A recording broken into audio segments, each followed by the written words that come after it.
Ketika kita mengumpan tidak hati-hati, berarti akan mengalami angka yang besar. Angka yang besar itu dampaknya bencana, Bu.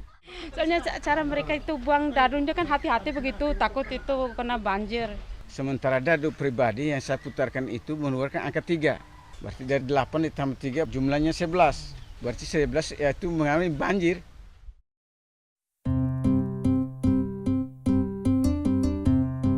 Flores, sebuah pulau di bagian timur Indonesia yang memiliki deretan pantai indah dengan hamparan pegunungan di sepanjang mata memandang. Padi, jagung, dan coklat adalah 3 hasil bumi utama dari pulau yang dihuni oleh sekitar 2,5 juta jiwa penduduknya. Namun, dampak perubahan iklim global juga dirasakan oleh masyarakat di pulau tersebut dengan datangnya cuaca yang semakin sulit untuk diprediksi. Kadang-kadang iklimnya itu berbeda begitu, sehingga macam kita punya rencana mau tanam bulan sekian, tetapi kita menunggu hujannya belum, maka kita dipending kembali begitu, menunggu itu. Kadang-kadang curah hujannya terlalu, akhirnya kita tanam semuanya mati begitu. Dari situasi alam banyak sekali perubahan-perubahan. Biasanya di saat musim hujan itu petani itu langsung tebak bulan 11 sudah mulai tanam. Nah sekarang dengan perubahan ini tidak bisa diprediksi. Dari 2012 sampai dengan 2014 itu yang direncanakan oleh para petani ini meleset dia punya musim tanamnya, sehingga jagung atau padi tadi mengalami kegagalan. Ini yang susah untuk ditebak oleh para petani. Besarnya curah hujan yang datang tidak hanya menyebabkan gagal panen bagi para petani, namun turut membawa ancaman banjir bagi desa tempat mereka tinggal.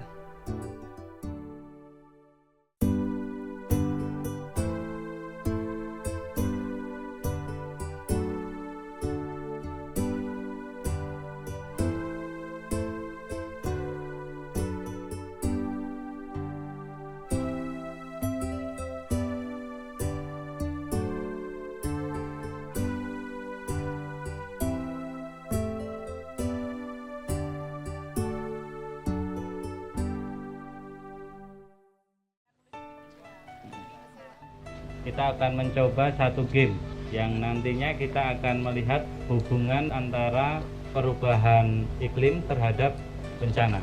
Kalau dilihat hujannya kan sering tidak tentu sekarang nih ya Pak.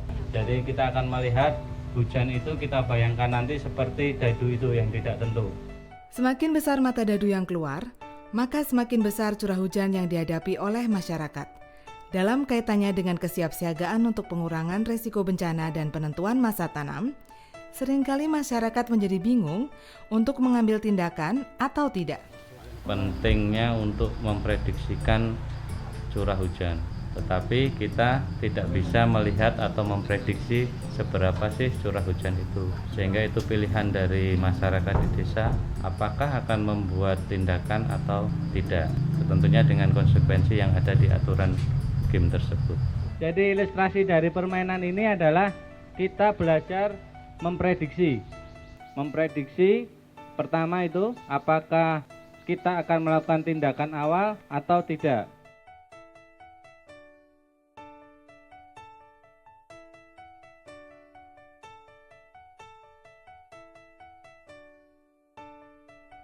Dalam permainan ini, pengambilan keputusan untuk melakukan tindakan atau tidak berkaitan erat dengan informasi perakiraan cuaca, pengurangan risiko bencana, dan perubahan iklim.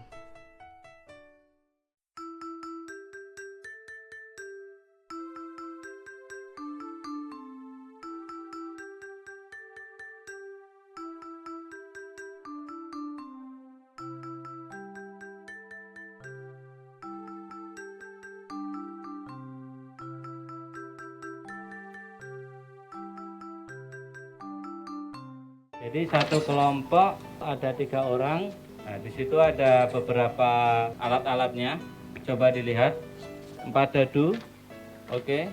Jadi yang dadu besar itu dadu curah hujan tingkat desa dimasukkan di dalam gelas yang disediakan. Kemudian kalau hujan di dusun kita bayangkan di dadu yang kecil. Nah, ini setiap orang memegang satu-satu. Terus ada manik-manik. Jadi manik-manik itu kita bayangkan sebagai sumber daya yang kita miliki. Setiap orang 6 biji. Sebagai latihan, tiap pemain mendapatkan 6 buah manik-manik untuk mengikuti 6 putaran permainan. Walaupun satu kelompok, tiap pemain tidak boleh saling membagikan manik-maniknya. Dadu yang besar dikocok, terus yang kencang, kemudian ditutup. Sudah semua ditutup? Oke, ini tidak boleh dilihat ya.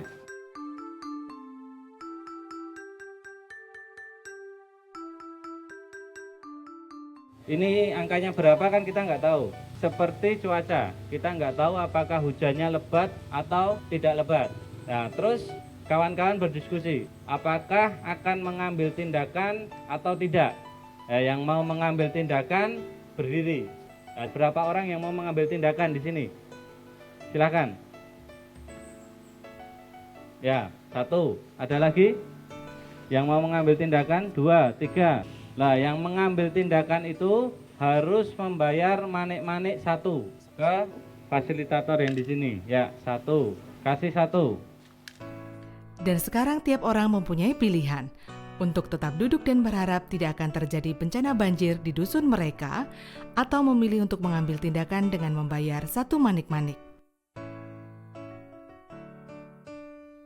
Tindakan awal ini akan sangat menguntungkan jika nantinya benar-benar terjadi bencana. Yang menarik yang pertama itu tim yang selalu waspada. Setiap kejadian itu dia selalu berwaspada.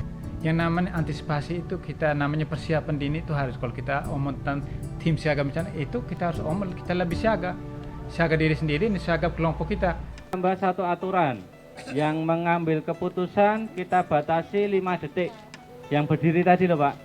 Ya, yang berdiri tadi kita batasi 5 detik. Nanti ada yang memperingatkan dengan tanda peluit. Kalau peluitnya sudah bunyi berarti berdirinya stop. Sudah tidak ada yang berdiri lagi. Berarti tinggal tunggu nasib, siapa yang kena banjir atau siapa yang tidak kena banjir.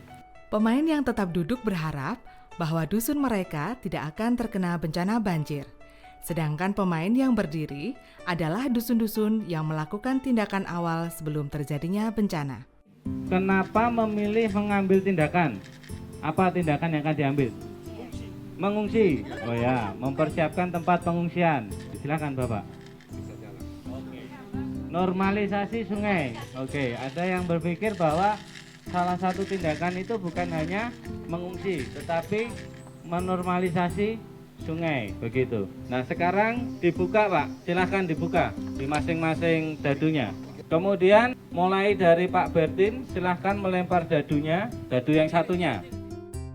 Kemudian tiap orang melakukan penjumlahan. Mereka menjumlahkan mata dadu curah hujan desa dan dusun. Jika jumlahnya 10 atau lebih, maka terjadi banjir di dusunnya. 5, berarti jumlahnya 8, tidak banjir. Yang ini? Oh, ibu punya yang kena 6 dan 5, berarti yang banjir ibu punya.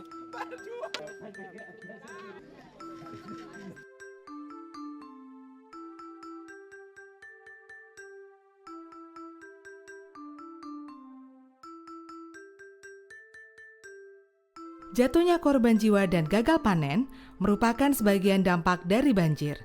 Hal ini membuat pemain yang tidak melakukan tindakan awal ketika banjir datang harus membayar 4 manik-manik.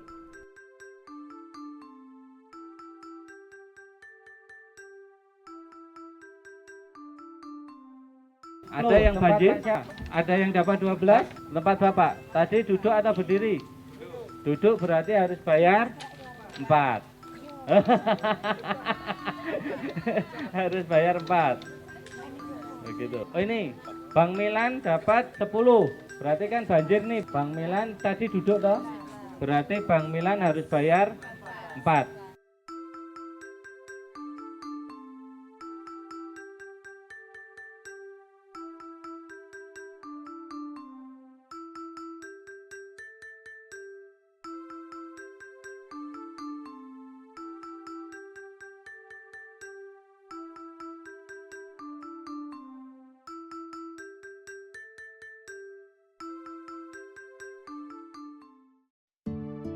Memang awalnya masyarakat agak susah untuk memahami game itu, tapi setelah kami jelaskan bahwa game ini adalah replikasi dari bencana itu sendiri, dan masyarakat juga sudah sangat paham tentang bencana karena di Kelurahan Watuneso itu sebagai langganan bencana banjir. Jadi masyarakat bisa memahami tentang game itu sendiri. Jadi memang awalnya agak sedikit bingung, Mbak, karena memang di game itu kan baru pertama kali kita mencobanya. Kemudian saya coba baca-baca ulang tentang buku panduannya kemarin. Ada strategi yang menarik juga, kita coba 6 kali dulu. Jadi memang tipsnya ya kita membaca aturan mainnya itu, memahaminya, kemudian memikirkannya bagaimana menyampaikannya sesimpel mungkin ke masyarakat. Dengan bermain 6 kali putaran latihan, setiap pemain semakin menyadari akan pentingnya informasi prediksi curah hujan. Dalam kondisi yang sebenarnya, informasi tersebut akan membantu masyarakat dalam menentukan musim tanam dan kesiapsiagaan mereka dalam menghadapi bencana banjir. Dan berikut adalah urutan tiap putaran permainan.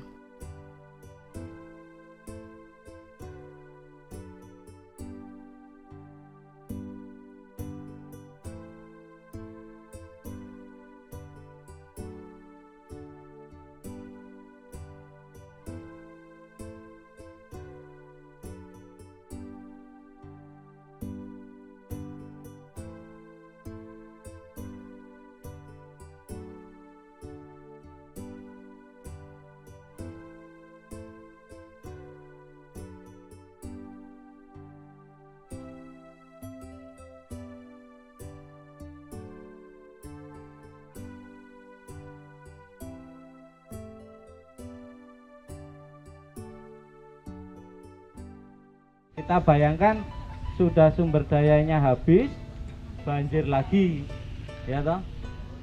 Kira-kira gimana kalau seperti itu kejadiannya? Dapat kacang, yang artinya bangkrut. Bangkrut, ini tanda bangkrut ini. Ya. Translok sudah. Ada yang bangkrut lagi.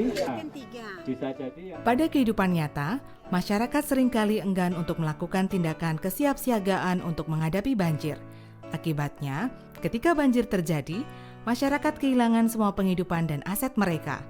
Sehingga setelah banjir, mereka tidak dapat melanjutkan penghidupan seperti sedia kala.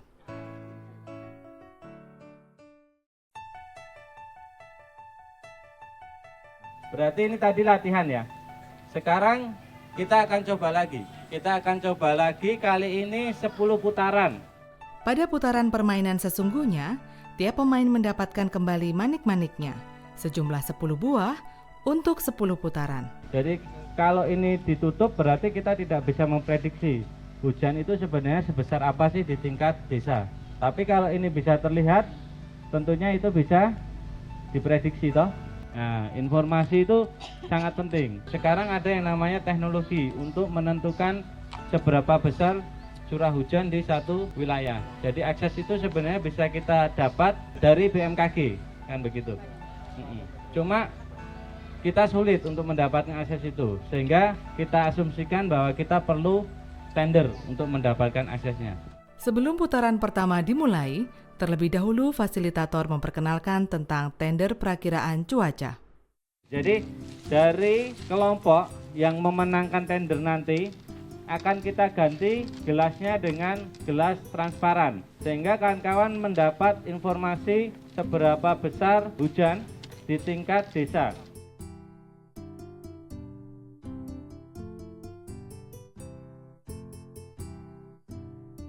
Jadi cara tendernya, nanti setiap kelompok maju ke depan membawa manik-manik yang ditenderkan. Yang dapat jatah tender berapa orang? 50% dari total peserta. Terus pemenang dari tender-tender itu siapa? Pemenangnya adalah yang manik-maniknya paling banyak disumbangkan.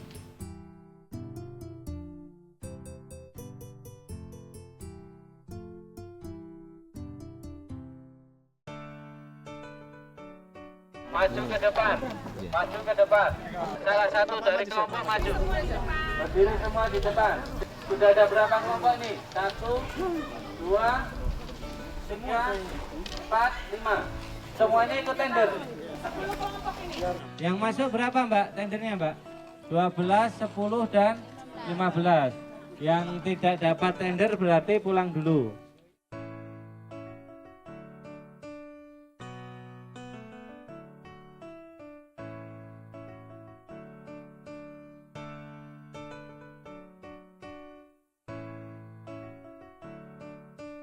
Ketika kami mengikuti tender, kami mendapatkan gelas bening. Justru di situ seluruh informasi dapat kami peroleh dengan melihat mata dadu yang ada. Di situ kami dapat memprediksikan kira-kira peluang itu merupakan sebuah peluang, kemudian untuk risiko sejauh mana untuk meminimalisir sedini mungkin, sedapat mungkin. Kalau kemarin kelompok saya atau saya secara pribadi mendapat gelas transparan, berarti dilihat dari angka dadu dulu. Kalau angka 6 berarti aku harus waspada, aku harus berdiri.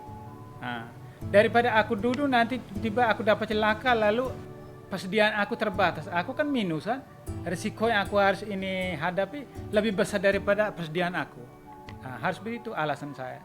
Tetapi kalau aku dapat gelas transparan lalu angka dadu angka kecil, lebih aku santai saja.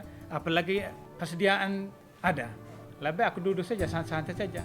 Tetapi kalau aku dapat gelas yang itu tidak transparan, gelap, berarti kalau persediaan cukup, ya kalau aku duduk, tapi aku berdiri, sebaiknya aku berdirilah, waspada secara dini, seperti itu.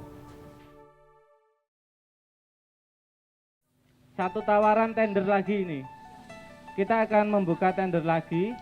Yang kita tawarkan adalah kegiatan pengurangan resiko bencana banjir. Dalam hal ini adalah penanaman pohon. Nah, saya tawarkan ini. Saya akan menanam pohon di sekitar daerah aliran sungai. Masyarakat menyadari bahwa penanaman pohon merupakan tindakan yang menguntungkan, karena pohon-pohon di sekitar daerah aliran sungai dapat menahan luapan air sungai sehingga dampak dari curah hujan dapat dikurangi. Ancaman banjir pun dapat dimitigasi atau bahkan dicegah. Selain itu, dengan menerapkan manajemen sistem tebang tanam yang tepat, pohon-pohon yang ditanam pun memberikan nilai ekonomis yang berkelanjutan bagi masyarakat. Lah pemenangnya hanya satu kelompok. Silahkan yang berminat untuk membuka tender ini, silahkan maju ke depan. Caranya sama seperti tadi.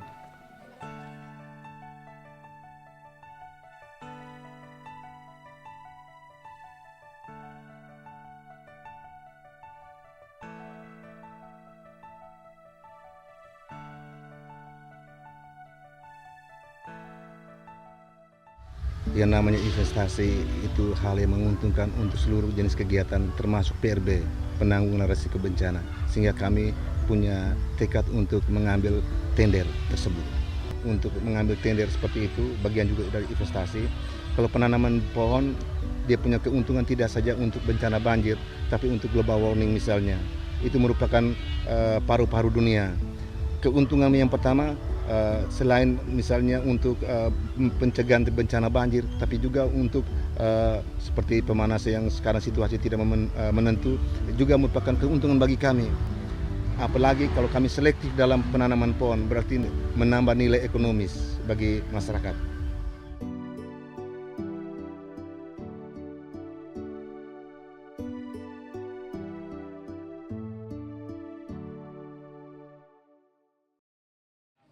Ini terjadi perubahan iklim. Sekarang yang ketujuh ini terjadi yang namanya perubahan iklim. Nah, jadi hujannya itu sangat deras sekali. Pilihannya bisa sampai 8. Jadi setiap orang silahkan ketua kelompoknya maju membawa gelasnya menukar dengan dadu yang ada di sana. Fasilitator mengganti dadu curah hujan desa tiap kelompok dengan dadu khusus. Yang awalnya bersisi 6, sekarang diganti dengan dadu bersisi 8. Silakan diputar dadu perubahan iklimnya. Ayo, silakan. Ya, jadi peluang banjirnya semakin besar. Mereka yang tidak mendapatkan gelas transparan akan semakin tidak menentu nasibnya. Yang tidak punya uang juga bisa. Berbeda dengan mereka yang sudah berinvestasi sebelumnya dengan membeli prediksi. Berdiri dulu. Yang mau ambil berdakan berdiri dulu. Satu. Berdiri dulu. Silakan dibuka seperti tadi. Silakan. Berarti kena banjir. Mbak, ini bangkrut. Mana bangkrut? Dua ini bangkrut. Dua orang ini. Dua bangkrut. Yang lain ada yang bangkrut? Belum. Di situ bangkrut. Kena banjir siapa? Kami semua. Bangkrut ini. Iya. Yang bangkrut berapa? 1, 2. Di akhir putaran 10, fasilitator bertanya kepada semua pemain, dusun mana saja yang menjadi bangkrut. Yang masih 4. Fasilitator juga bertanya, dusun dan desa mana saja yang masih mempunyai sisa manik-manik. Dusun dan desa dengan manik-manik terbanyak mendapatkan hadiah. Contoh yang sangat konkret dari manajemen kebencanaan ini membaca tanda-tanda alam. Kemudian juga termasuk dengan informasi, misalnya ramalan dari meteorologi dan geofisika, itu juga merupakan masukan yang sangat berarti dari kelas bening tadi. Tapi yang saya sangat tertarik untuk pola permainan ini untuk dikomunikasi ketika mendapatkan gelas bening, itu satu ilustrasi yang sangat luar biasa. Ya, simbol dari gelas transparan itu bagi mereka yang sudah memahami tentang manajemen penanggulangan bencana. Disitulah dia ketika mengakses ini informasi begitu banyak sehingga sedikit untuk meminimalisir seluruh korban yang akan mereka alami. Jadi kalau menurut saya pembelajaran dari game tersebut ketika masyarakat mendapatkan informasi data curah hujan dari sumber yang terpercaya, maka itu dapat mempercepat mereka untuk melakukan pilihan tindakan. Dengan kondisi yang ada di masyarakat, kami pemerintahan desa mengharapkan bantuan dari pemerintahan pusat untuk menginformasikan ke pemerintahan desa menyangkut dengan curah hujan, angin badai. Setelah kami mendapat informasi dari pemerintahan pusat, kami akan melanjutkan sosialisasi ke masyarakat tiap-tiap dusun. Nah, ini perlu kami informasikan lebih dahulu sebelum kejadian. Nah, melalui tim-tim yang sudah terbentuk di desa ini, ini nanti sebagai alat untuk pemandu langsung, itu kami dari pemerintahan desa melalui tim-tim yang ada ini yang berpautan dengan bencana.